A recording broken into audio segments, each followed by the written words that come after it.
We are at a point in history where Pope Francis has met with the Grand Imam of Cairo's Al-Azhar Mosque, and they all met at the Vatican.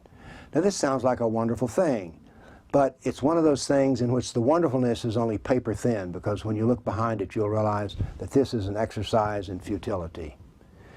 They are going to explore efforts to spread peace and coexistence. You know, when somebody speaks about things like this, you kind of wonder, what are they talking about? Islam has been spread throughout Christian worlds by the swords for 1400 years, and yet here they're talking about efforts to spread peace. Peace is defined in the Sharia. Peace is defined in the Sunnah of Muhammad.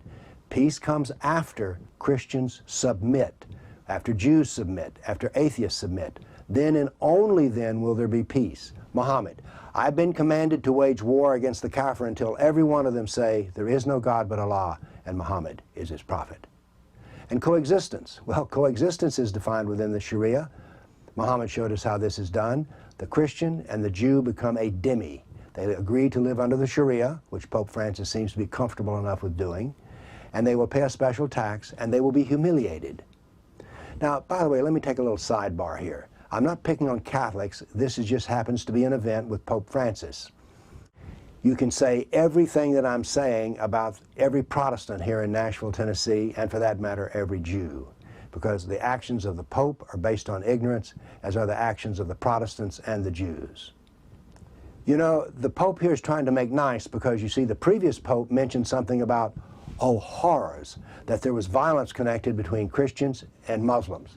Well, the Muslims showed him what they thought of that. You call us to be murderers? Well, we'll just kill a few Christians just to show you how angry we are about you calling us murderers. We'll also riot in the street. So Pope Francis here is trying to repair relationships. They're going to work together with world peace, rejecting violence and terrorism. Could we use the right words here?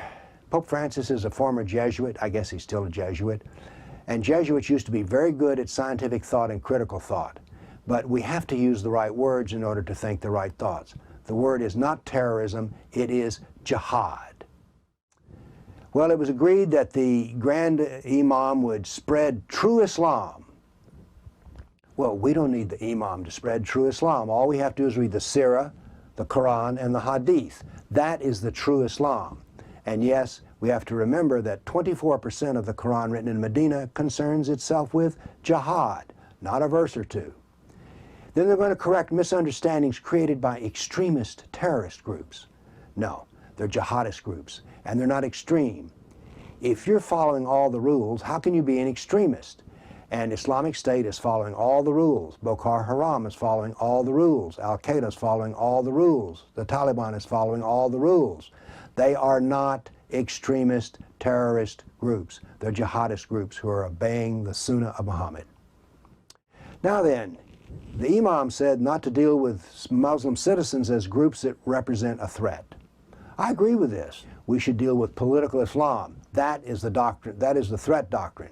We should deal with political Islam, what is there, what the facts of it are, and stop pretending like that we can make some sort of compromise with a doctrine which says its purpose is to annihilate us. Now then, here's a sweet note. The Pope has brought back 3 Syrian Muslim families back to the Vatican. Why didn't he bring back a bunch of Christians? And by the way, now that these Muslims are inside the Vatican, will the Vatican do what they did at Georgetown University, which was a Jesuit school at one time? Because you see there, when the Muslims showed up, they said, no crosses, cover the crosses or we won't go in the room. I wonder if the Vatican will soon be covering up all of its crosses as well. Now then, let me repeat, this is not an attack against Catholics. I'm picking on everyone who chooses to be an apologist for Islam.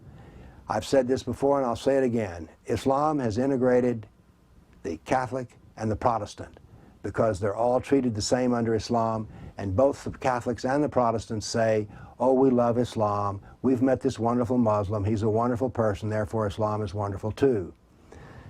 No, what we should start doing is dealing with the facts of a doctrine that is out to destroy us. Thank you.